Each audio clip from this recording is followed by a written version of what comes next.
Putin o'ldiriladi. Budapeshtda suiqasd rejasi tayyorlanmoqda. Budapeshtga bormang. Bu yerda Buyuk Britaniya tomonidan mutlaqo xiyonatkorona operatsiya tayyorlanmoqda. Eron oliy rahnamosidan Donald Trampga keskin murojaat. Lekin sen kimsanki, qaysi mamlakat nimaga ega bo'lishi mumkin yoki yo'qligini belgilaysan? Netanyahu hibsga olinadi. Xalqaro jinoyat sudi order berdi. Eslatib o'tamiz, Xalqaro jinoyat sudi o'tgan hafta Isroil bosh vaziri Benyamin Netanyahu va sobiq mudofaa vaziri Yoav Gallantga nisbatan chiqarilgan qamoq orderini kuchda qoldirdi. Italiyada bo'sh uylarga ko'chib o'tganlarga $23,000 beriladi. Bundan tashqari, yangi kelganlarga $7,000 transport va isitish xarajatlarini qoplash uchun kompensatsiya ajratiladi. Shu va boshqa xabarlarning to'liq tafsiloti doimgidek video davomidan o'rin olgan. Albatta, mehnatimizni qadrlagan holatda bir dona like bosib qo'yasiz degan umiddamiz. Unda biz xabarlarning to'liq tafsilotini e'tiboringizga havola qilamiz. Sedanachi milliy brenddan yangilik. Erkaklar orasida keng tarqalgan muammo: tez-tez hojatga chiqish, bel va qorin og'rig'i, kuchsizlik va quvvatning pasayishi. Bu oddiy charchoq emas, prostata muammosi. Prostamix tabiiy vosita. Prostata bezini sog'lomlashtiradi, erkaklar kuchini qaytaradi, sog'liq uchun xavfsiz.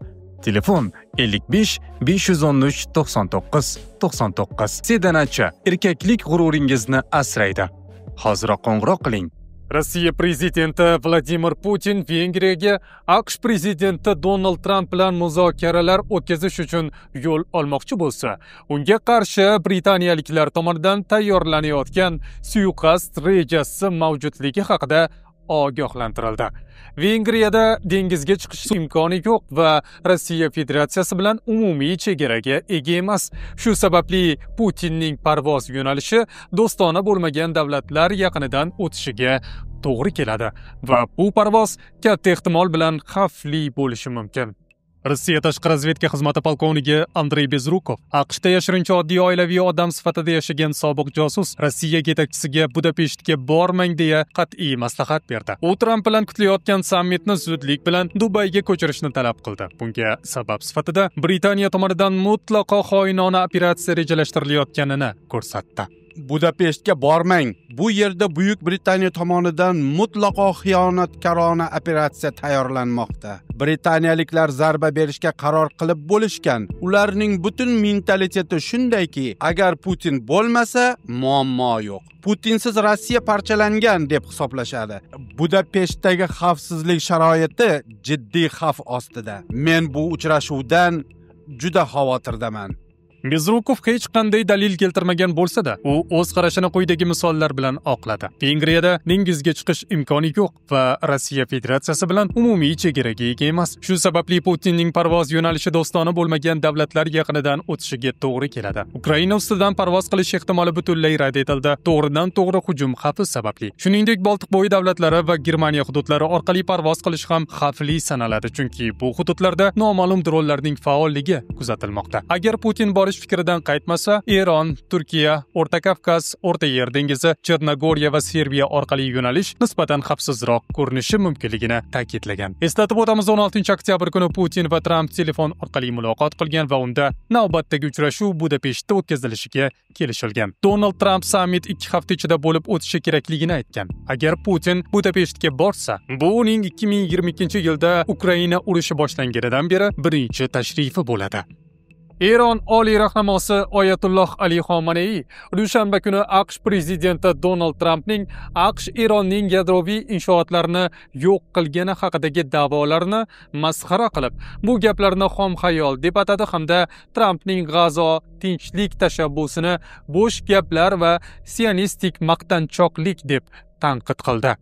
AQSh prezidenti bosib olingan Falastinga qilgan tashrifi davomida asossiz va ahmoqona bayonotlar bilan tushkunlikka tushgan sionistlarni xursand qilishga, ularning ruhini ko'tarishga urinib, bir qator yolg'on gaplar gapirdi. 12 kunlik urushda Eron Islomiy Respublikasi tomonidan sionistik tuzumga berilgan misli ko'rilmagan zarba ularni umidsizlikka soldi. Ularning sezgir va strategik markazlariga yetib borishini, ularni vayron qilib kulga aylantirishini kutmagan edilar.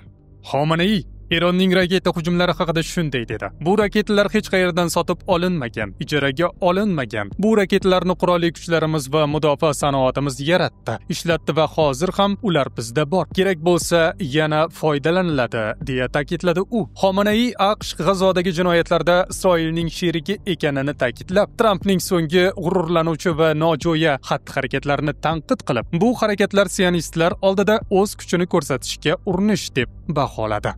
Agar rostdan ham qodir bo'lsangiz, yolg'on tarqatish va boshqa mamlakat ishlariga aralashish yoki harbiy bazalar qurish o'rniga AQSh bo'ylab ko'chada norozilik bildirayotgan millionlab odamlarni tinchlantiring, uylariga qaytaring. AQSh Eronning yadroviy dasturiga aralashishga haqli emas. Trampning AQSh Eronning yadroviy sanoatini yo'q qilgani haqidagi da'volarga javoban Xomenei keskin ohangda shunday javob qaytardi. Mayli, o'zingcha shunday deb o'ylab yur, lekin sen kimsanki, qaysi mamlakat nimaga ega bo'lishi mumkin yoki yo'qligini belgilaysan? Eronning yadroviy sanoatini AQShga nima aloqasi bor? Bunday aralashuv noqonuniy, noto'g'ri va zolimona. Amerika Yaqin Sharqda urushlarning sababchisi. Trampning mintaqadagi beqarorlik va mojarolar haqidagi bayonotlariga javoban Xomenei shunday munosabat bildirdi. Urushlarni aynan siz boshlaysiz. AQSh urushlarni boshlovchi mamlakatdir. U terrorizmni qo'llab-quvvatlaydi, mojarolarni qo'zg'aydi. Aks holda nega AQSh mintaqada bunchalik ko'p harbiy baza ochgan? Bu yerda nima qilyapsiz? Bu mintaqa bu yer xalqlariga tegishli. Bu yerda urush va o'lim Amerikaning borligidan kelib chiqmoqda. Nutqining yakunida rahnamo Trampning so'zlarini shunday baholadi. Bu gaplar noto'g'ri, aldov va takabburlikdan iborat. Bunday zo'ravonlik ba'zi mamlakatlarga ta'sir qilishi mumkin, lekin Xudoning inoyati bilan Eron xalqiga hech qachon ta'sir qilmaydi. Agar Netanyahu Kanadaga qadam bossa, shu zahoti hibsga olinadi. Ko'pchilik kutgan bu bayonotni Kanada bosh vaziri Mark Karni bildirib o'tdi. Uning so'zlariga ko'ra, Ottawa xalqaro jinoiy sudning buyrug'ini mutlaqo bajaradi va hech kim qonundan yuqori emas degan tamoyildan chekinmaydi.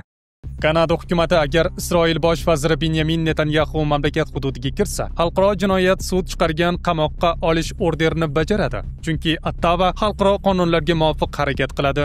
Bu haqda Bloomberg bilan suhbatda Kanada bosh vaziri Mark Karni aytib o'tdi. Eslatib o'tamiz, xalqaro jinoyat sudi o'tgan hafta Isroil bosh vaziri Benyamin Netanyahu va sobiq mudofaa vaziri Yoav Gallantga nisbatan chiqarilgan qamoq orderini kuchda qoldirdi. Sud ularni G'azodagi urush paytida insoniyatga qarshi jinoyatlar va urush jinoyatlarida aybdor bo'lishi mumkin deb hisoblagan. Kanada bu qarorni eng keskin amalga oshirishga tayyorligini e'lon qilgan ilk g'arb davlatiga aylandi. Shuningdek, Kanada 2025-yil 21-sentyabrda Birlashgan Millatlar Tashkiloti Bosh Assambleyasi oldidan Falastin davlatini rasman tan oldi. Bu qaror Buyuk Britaniya, Avstraliya va Portugaliya bilan muvofiqlashtirilgan holda e'lon qilindi. Italiyada bo'sh uylarga ko'chib o'tganlarga $23,000 beriladi. Italiyaning Toskana mintaqasida joylashgan manzarali Radicandoli qishlog'i aholisi kamayib ketayotgani bois hukumat yangi qaror chiqardi.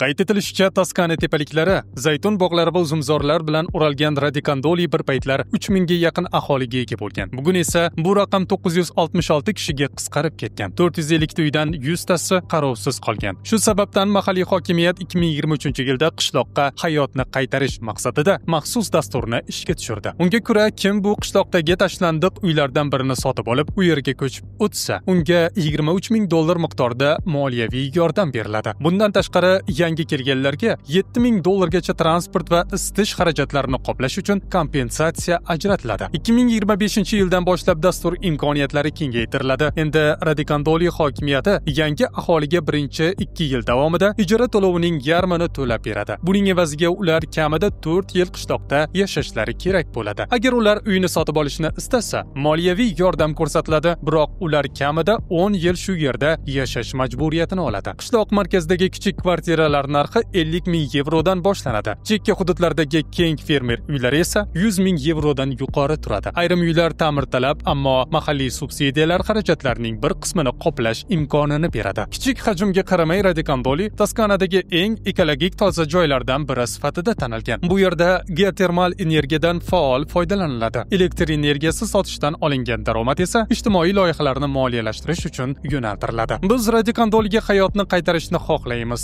lekin uni muzeyga aylantirmoqchi emasmiz. Bizda tarix ham, energiya ham, yangi odamlar uchun ham joylar yetarli, deydi qishloq meri. Dastur natijasida so'nggi oylarda qishloqqa 60 ga yaqin yangi aholi ko'chib kelgan. Ular orasida italiyaliklar bilan bir qatorda Belgiyadan kelgan oilalar ham bor. Siz 27 ming dollar evaziga shu qishloqda yashagan bo'larmidingiz? Fikrlaringizni izohlarda qoldiring. Bizda hozircha shular. Voqealar rivojini doimgidek bizning kanalda kuzatib boring. Kanalimizda yangi bo'lsangiz, obuna bo'lib qo'yishni, muhim xabarlarni o'tkazib yubormaslik uchun qo'ng'iroqchani bosib qo'yishni unutmang. Biz yana ko'rishamiz, o'zingizni ehtiyot qiling.